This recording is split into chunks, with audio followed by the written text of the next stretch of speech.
Welcome to this week's episode of Tech Talk Live. This week we're going to be talking about a pretty popular esports game called Overwatch. Now, I know we're supposed to be having a guest today. She's currently in traffic.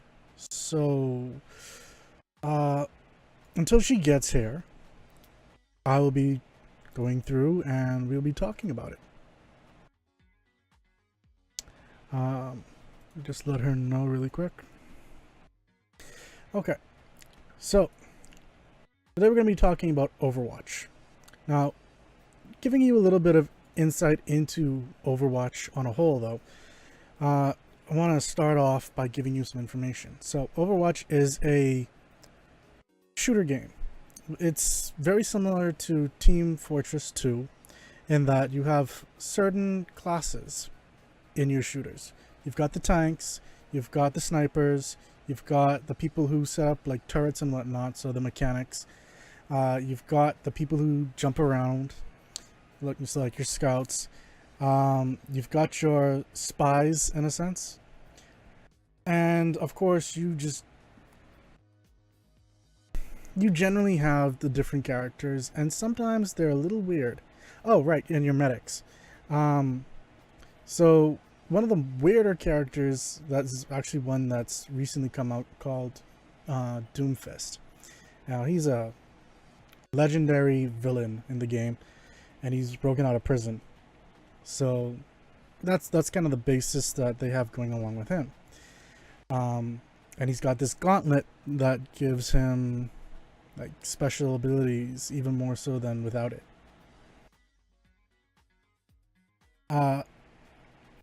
This game is one that is also created by Blizzard, also known as Activision.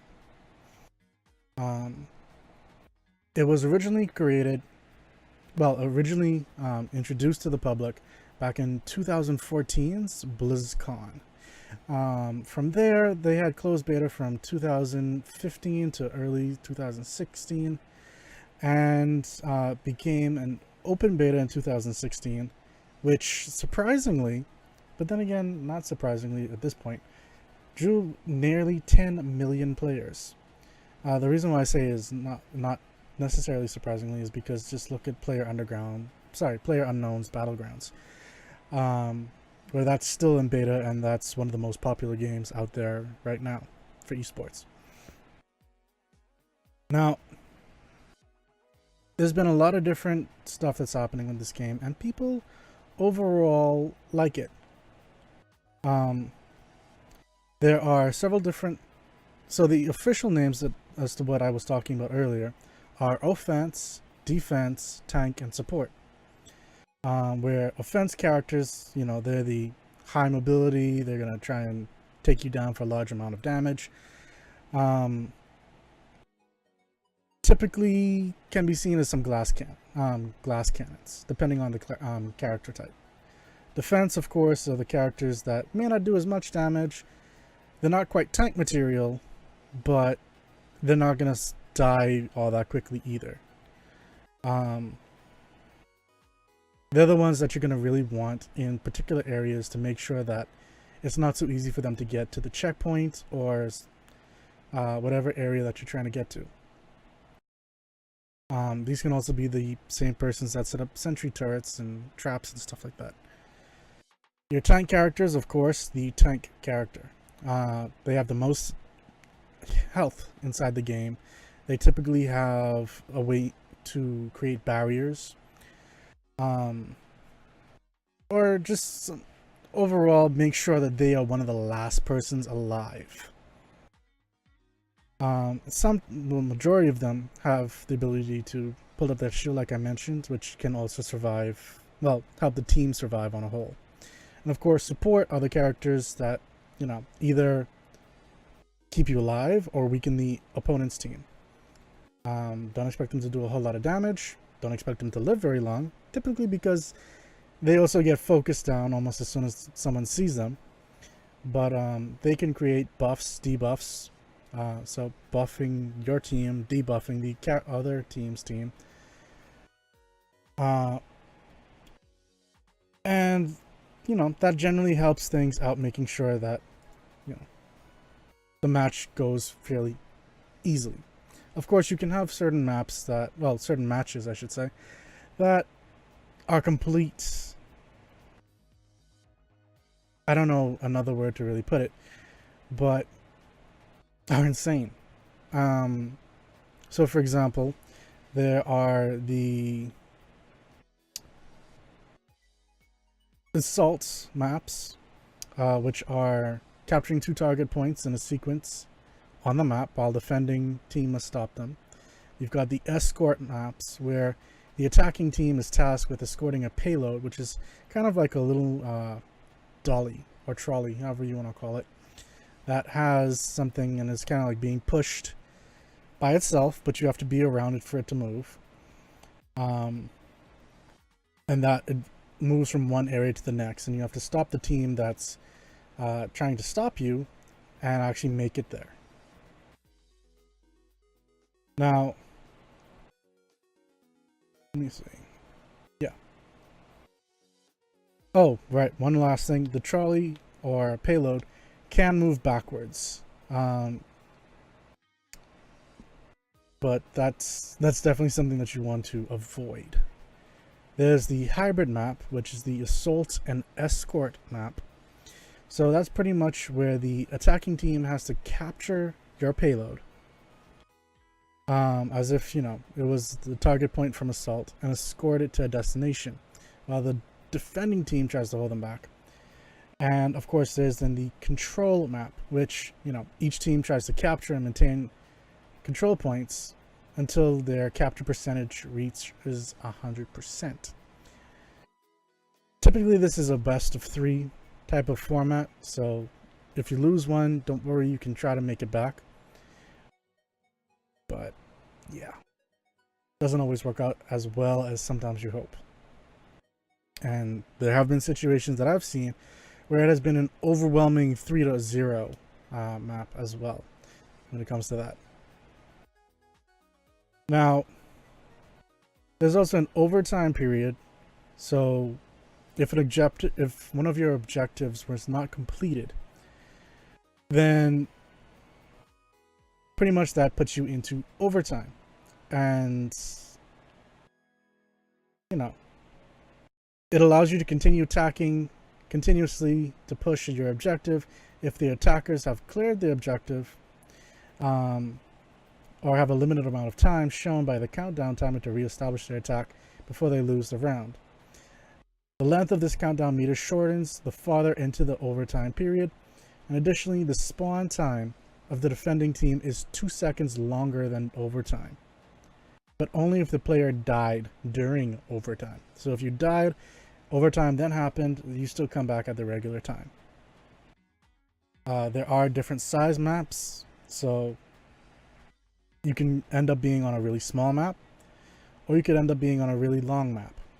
It all depends. There are also maps that have obstacles in the way, like there's a map that has a car, and, well, cars, because it's on a highway, I should say. And if you jump off the side of the building and you end up on the highway, a car can come along and just, like, kill you. So, yeah. One of the more interesting things I should really say about this game, though, is the game modes. There are a number of different modes to it. So, for example, of course, there's the tutorial and the practice modes, and that's fine. And you can be playing against computer-controlled opponents. But there's also casual matchmaking, which is where a lot of, well, casual players will be, where they're trying to get better at the game, they're trying to learn a new character, or, you don't want to play ranked. I know, quite honestly, while some of my friends are typically in the competitive play section, I don't necessarily feel comfortable there. I feel more comfortable being in the casual section. Like, I don't want people yelling at me if I mess up. Which, if it's ranked, that's typically what's going to happen. Things can sometimes get toxic, but this is Hearthstone. This is not League of Legends. And while sometimes it can be a little overwhelming, generally, most people don't get overboard with it. Now, there's also weekly brawls, which are pretty much the regular maps, just certain elements of it have changed. So, sometimes, for example, they can be themed, such as a 3-on-3 soccer match, like a Lucio Ball or Brawl. I forget exactly which one it's called. It can be a cooperative player versus environment defense mode, where you pretty much team up with a bunch of people and you have to make sure that your payload doesn't get destroyed by a bunch of robots or minions or whatever. And so you have to break down these robots and make sure that, you guys survive. There's also Capture the Flag, which was actually part of the Chinese New Year event for this year. That was interesting. Where you pretty much run, get the flag, and then you have to make it back to your base. But if your flag is caught, then you have to try and get the person who has it for it to actually turn in properly. Similar to actual Capture the Flag. So, overall, I'd say the weekly brawls are, across the board for Blizzard, generally fairly popular. Of course, there are also the custom games where you can make some very, very crazy games, such as 5,000 times damage, speed, health, so on and so forth. Jumping is crazy. Quite honestly, I am surprised at the level of configuration that this game sometimes allows when it comes to these games. And of course, there's the competitive play, which, as you rank up over time, then it allows you to, show up on leaderboards. You can start to take a look at actually going into leagues and going professional with it. I think here's a quote. Competitive mode enables players segregated in both region and platform. So yes, if you play the console version versus the PC version, you're not going to play the same sets of people. But it does separate you and put you up on different leaderboards. But it allows them to participate in ranked play. Competitive mode is run in seasons that last for 3 months, each with a short break on the order of a week to 2 weeks between each season, to allow Blizzard to make necessary changes to the format. An exception was made for the first season, which ran for 1.5 months, to align timing for future seasons as to fall on calendar seasons. Now, I want to stop this right here and also mention that these, if you're playing with tournament rules and whatnot, then it also changes things up a bit there as well. So, for example, let's say a new patch came out slightly before the tournament started. It would it would actually be using an older version of the game. So that gives time for players to get adjusted to the changes, to any new characters, to whatever the changes actually happened in the previous patch. And I think it's actually 2 patches. Don't hold me exactly to that, but I believe it's 2 patches. So players can really get accustomed to it and not have to worry okay, well, this just came out, the tournament's just starting, I have no idea how I'm going to play this. You don't have to worry about that. Now, before you can play any ranked matches for that season, though, you have to go through preliminary matches, which assigns you a skill rating, which is, partially influenced by the player's previous skill rating on the last season. So if you're coming in new, then you're going to have to kind of build yourself up a little bit. Then Then the ranking is subsequently used for matchmaking purposes in future competitive games for that season. And the player's skill level can move up or down during a season. So just because you came in at one thing, it's not going to be, I'm stuck here. And it's also going to be influenced by your performance and by winning matches against higher ranked players or losing matches to lower ranked players. So for example, if you continuously win against higher ranks, then you're going to probably make it up and start to get higher and higher. But if you lose quite a bit to lower ranks, then you're going to start losing points. And if you're against people of roughly the same or the same rank, then you're not going to move up or down all that much.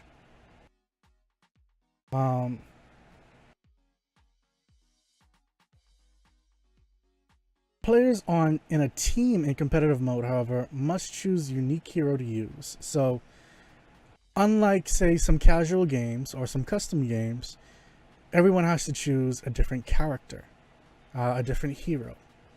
Now, this is not like Heroes of the Storm, where you've got characters from all across the Blizzard universe. No, these characters are strictly from Overwatch and that world. So you're only going to really find people from there. And I think there's one person who's maybe like from the moon or something like that. So yeah, you need to start with picking a unique hero, and this is what sometimes can be a little testy, because sometimes the best heroes are the ones that you may want and that someone else already has. So that's not really a great thing. There are some characters though that kind of go a little bit above and beyond. So for example, for this current meta for those who don't know, are pretty much the currently best playing characters, or heroes I should say, in this aspect. And the best ones right up and now are Roadhog and Junkrat. Very unique names, but they both come from the same place called Junkertown. That came in one of the more recent patches. Well, more recent patches, I should say. But Junkrat, for the most part, got a buff back in August, late August. Actually, I think both of them did, now that I think about it. And this happened with both PC and console, where, Junkrat on a whole has been fairly popular and fairly devastating. But the buffs that happened, and let me see if I can pull it up really quick, is that he can now hold two mines, where, one previously you fight him and he throws down a mine, that's pretty much going to kill you.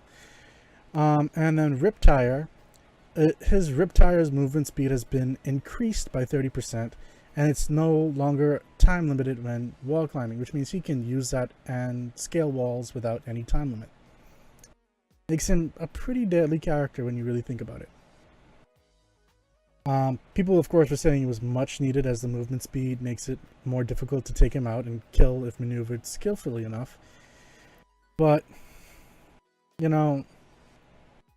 that's still kind of OP, or overpowered, as some people would say. Roadhog, on the other hand, he's got something that now says take a breather, which can now be used while moving. And damage taken while healing has been reduced by 50%. Which makes it, if you've got Mercy or a healer character like Lucio on him, well, both of them are healers, but that pretty much means he's gonna survive a lot longer. So what seems to be happening here, though, has that overall their survivability has really gone up, and so players have been really using them quite a bit. And I think a place called Omnic Meta, which represented hero usage in competitive play, but not necessarily professional Overwatch. Now, they were saying the buffs to both heroes were certainly helping the two heroes see more time there, but it's far too early to know if their impact will change the professional Overwatch meta, which apparently is being dominated by Doomfist. Not surprising. especially with kind of how OP he is as well. Especially since you can continuously stay in the air and then plummet to earth and do damage. Whereas not many players, well, not many heroes can really stay in the air like that. Of course, you know, there are other characters inside there. There's Widowmaker, who's a sniper. There's Orisa, sorry, who's a tank, and DPS, which is fairly, you know, powerful. But overall, Overwatch is actually ranked 13th when it comes to top earnings. So yes, it does fall under Heroes of the Storm and does fall under Hearthstone. It's actually just under Call of Duty Infinite Warfare, where it's making well, I guess you could say $9 million for the players. There have been 471 tournaments, and there have been 1,918 players so far. At least that has been recorded at Esports Earnings. Now, much like some of the other Blizzard games, they're really trying to push the streamability of these games. And, you know, Twitch being one of the key players for streaming online, they've tied in with Blizzard, and so there are several different things that you can do. So if you're watching me and you have a Prime account on Amazon Prime, and subsequently a Twitch Prime account on Twitch, and a Blizzard account along with Overwatch, you can actually go in and will see that you have some Prime loot right there that allows you to get, currently I think it's 5 loot boxes. Loot boxes pretty much give you new skins or cosmetic items for your characters, which are nice, and it gives you a little bit something to play around with your character and customize it a little bit just for you. Unfortunately, you know,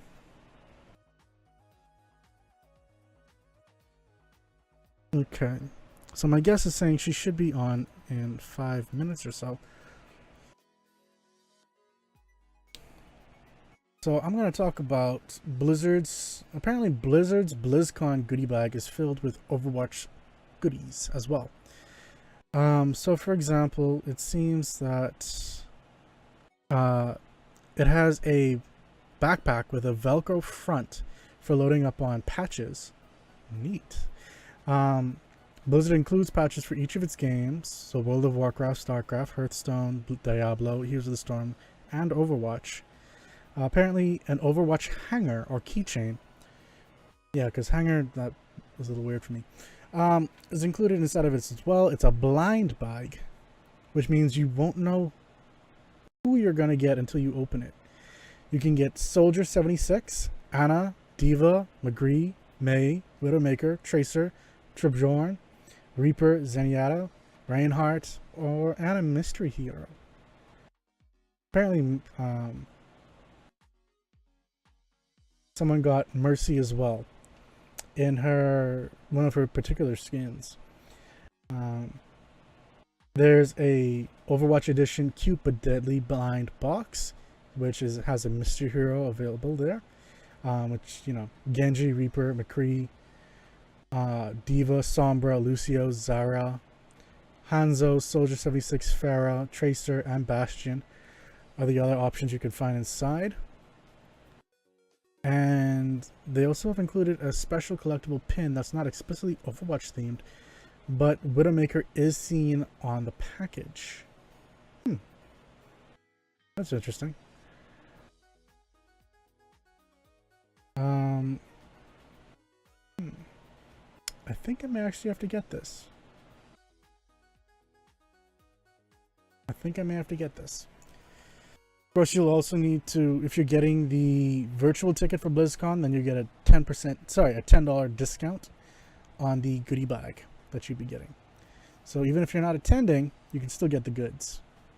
Now, one thing I will also state is that Overwatch is last year at BlizzCon, what was it this year?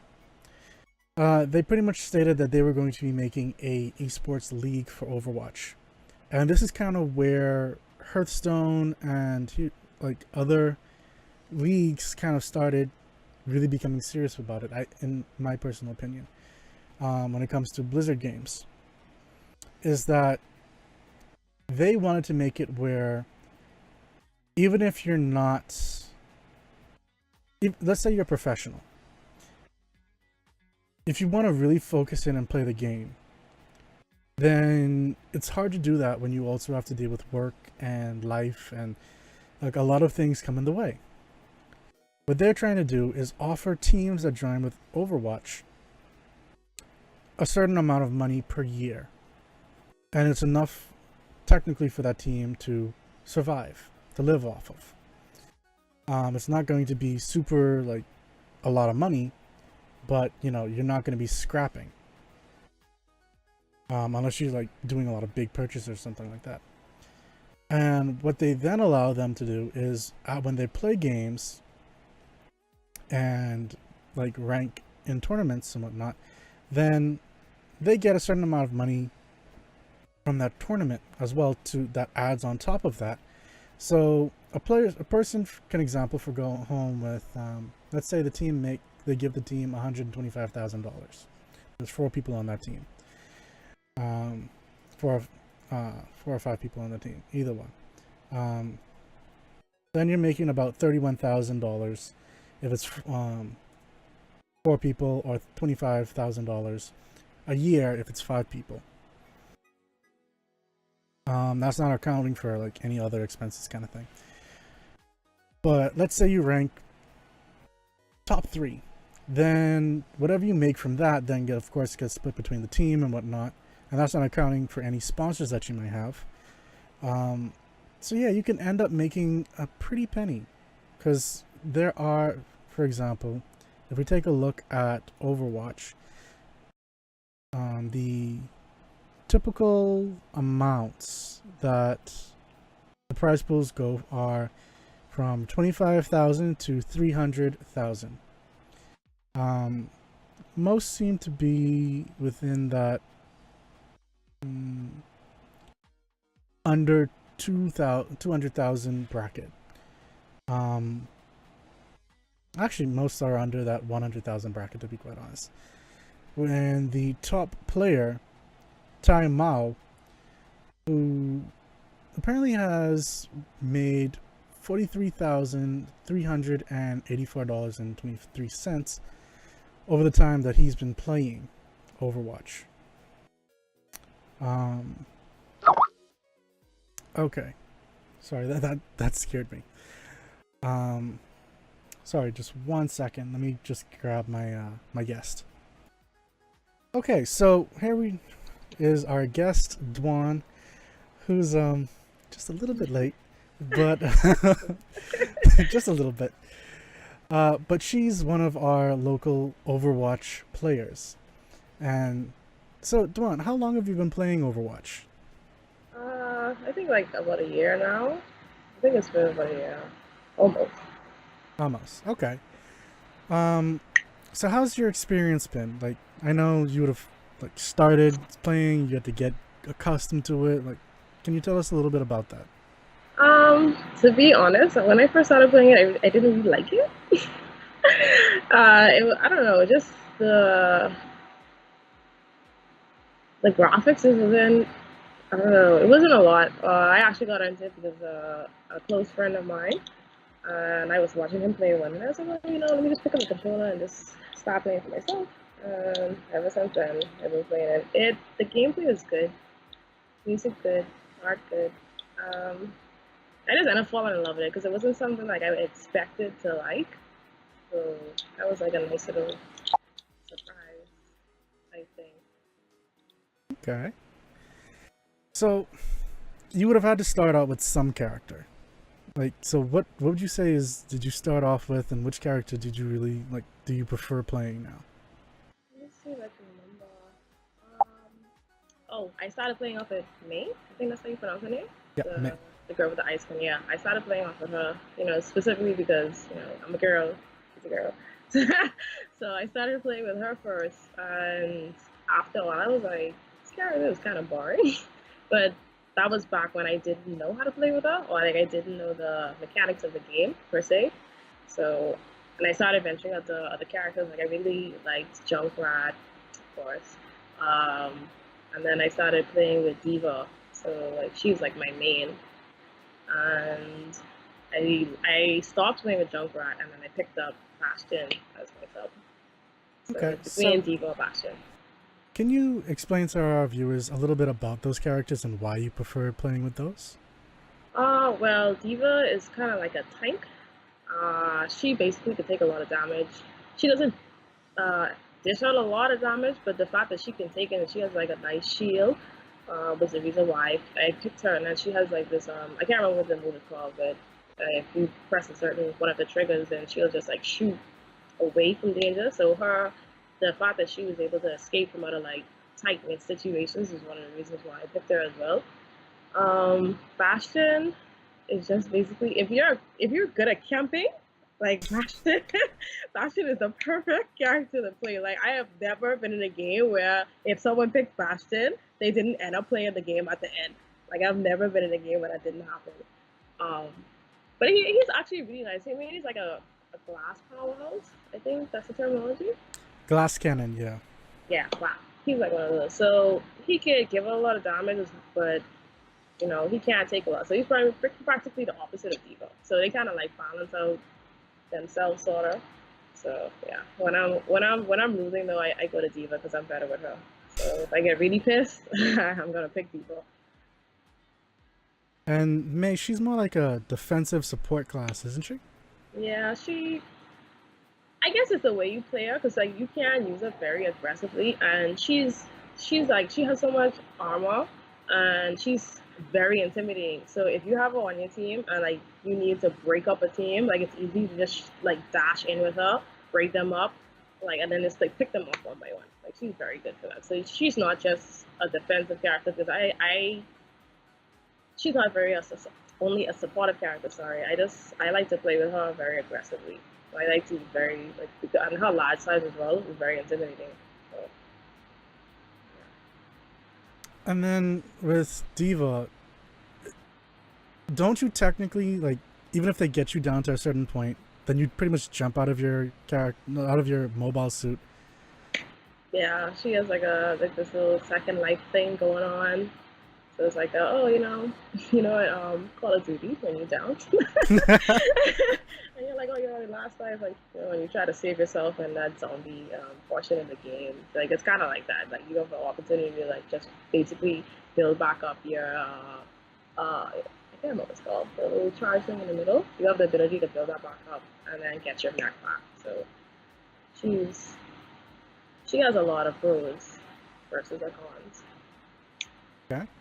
So, what do you generally play when it comes to modes? Um, I know. I usually just pick quick play or whatever it throws me. It depends though, like, cause I'm very competitive. So like, if I'm losing a lot and I need to like boost up my morale, so to speak, I'll hop in like a versus AI match. But normally I just press quick play and it finds the game very quickly, so I don't have to wait too long. So just Okay. hop in quick play. So you're more one of the casual matchmakers, right? Yeah, pretty much. Okay. Have you played any of their special games like Lucio Ball or any of the weekly brawls that they have? Um, I haven't played the Lucia Ball.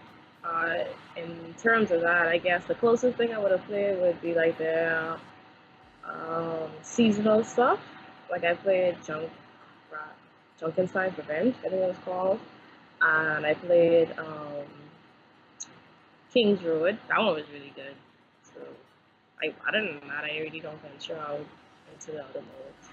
Usually because I die a lot. I don't like I don't like to die. So.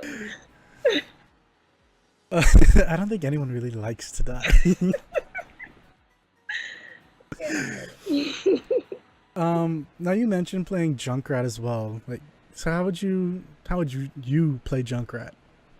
Um, I'm just an aggressive player, man. Like, I'm just so aggressive with everybody. But normally, I've when I first started playing with him, it was aggressive. But now, like, he would be like my support character. Like, because he doesn't have like a lot of health, so I just linger in the back and basically play a game of cat and mouse with whoever I'm fighting against. So I would attack the person and basically make them run after me, throw down the cage, the barricades thing, and then when they get caught in there, then I just blast their head off. So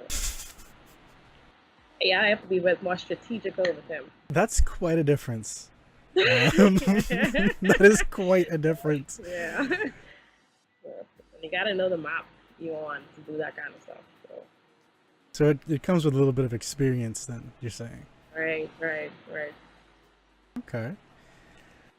Well, for our players, well, our watchers, I should say, our viewers, what tips and tricks would you suggest, especially if they're just starting out or if they've been around for a little bit of time?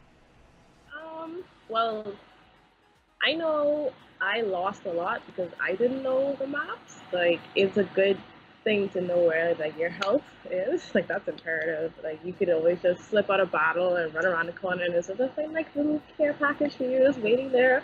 So it's imperative to know like your maps, and it's also good to, if you don't know who you're playing with, like just carry them in training and just um, basically learn your character, because it's one thing to like just be button mashing and be like, oh, I'm having fun, but it's another thing that you actually take the time to learn out their specials, what they're capable of. Like, just to say example for Diva, like how I know she can take a lot of damage but she can't give any, so I have to then plan and know how I'm going to make up for what she's lacking. So that would be my two.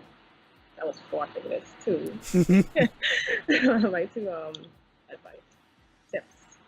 So, what would you do if you are in like you're picking your characters now, and someone picks the character that you want to actually play as? I hate that. But it also goes to like knowing the characters. Like, you just can't pick one person. You have to be able to on you have to be able to know how to play with more than one character basically. And don't have a favorite, because more than likely everyone, like, somebody's gonna pick your favorite over you eventually. A good way I got over that was actually doing this, like they said, the seasonal stuff where they force you to play with other characters. Like, Tarbon is actually really good. The short guy with the Mm-hmm. ranch and stuff, he's really fun to play with, and I learned how to use Tracer from that as well. So like, there's a bunch of different characters, and you can find like different ways to fall in love with them. Like, they're so diverse and so different. Like, there's not one thing that's alike in two characters. So you can always find a reason like to not get bored by picking and switching it up. So don't just stay with one person. Okay.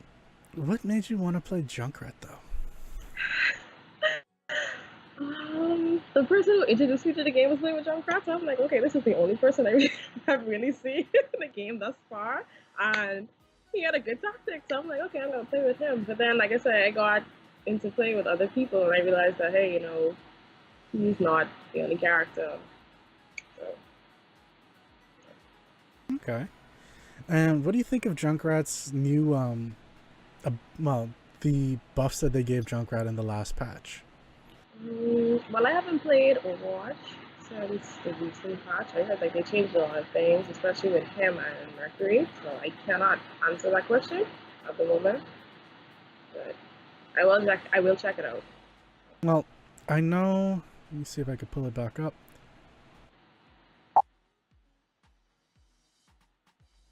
They were saying that oh wow, Junkrat can now hold two mines. The tire movement speed is increased by 30%, and it's no longer a time limit when wall climbing. It's a lot. I think they should put the time limit back on. They should put the time limit back on. I don't know. I'll have to play against them and see, like, because you have some mods that actually work better for the game, and then you have that overkill. Like, I heard Mercy's new changes. like in the right setting is like overkill. It's just like too much. So I'd have to actually be in game and play games and see like how bad it is, how much he upsets me. Just for curiosity's sake, like, just tell me how you feel about like these other changes that happen to some of the other characters. Go ahead. Orisa got her fusion driver projectile and speed increased by 20%. Her protective barrier size increased by 20%, and the shape has been changed to allow for more coverage from enemies that are below the barrier. Okay, see, no, nah, that she needed that because it was very easy, especially with a tank like Diva or with a continuous fire like Passion to break her shield and stuff. So like, she needed that. That sounds like something like a good thing for her. So that one sounds like a good one. Yeah. Okay, so Roadhog's Take a Breather can now be used while moving, and damage taken while being healed has been reduced by 50%. Oh man, I actually that was one of the tricks I like picked up on how to kill him easier. It was like to continuously shoot at him while he's still and he's regenerating. But I guess for a Roadhog main, that would be a good addition. But for somebody like me who never plays with him and was always up against somebody like that, it's like, darn. And Widowmaker, apparently her grappling hook's cooldown has been reduced from 12 seconds to 8. And her Venom Mine, now the affected targets are visible through walls to you as Widowmaker only though. Oh. I don't have to play with her. I don't really play with her. So she's annoying. So whatever. I guess the grappling hook, but when I played with her, I didn't feel like the grappling hook was long enough. So I don't know how players are gonna adjust with that. So that'll be interesting to see how they make up for that. Okay. Well, we're gonna cut things off right about here. Sure. Thanks for coming on this week. Thanks for having me. And everyone, thanks for watching and actually, sticking around. Don't forget, our shows are for Esports Wrap, Tuesdays at 6:30 p.m. Eastern Standard Time. And for Tech Talk, it's on Thursdays at 6:30 p.m. Eastern Standard Time. Right here on Twitch. Or the edited versions will be on Facebook and YouTube. Until Thursday. Next time.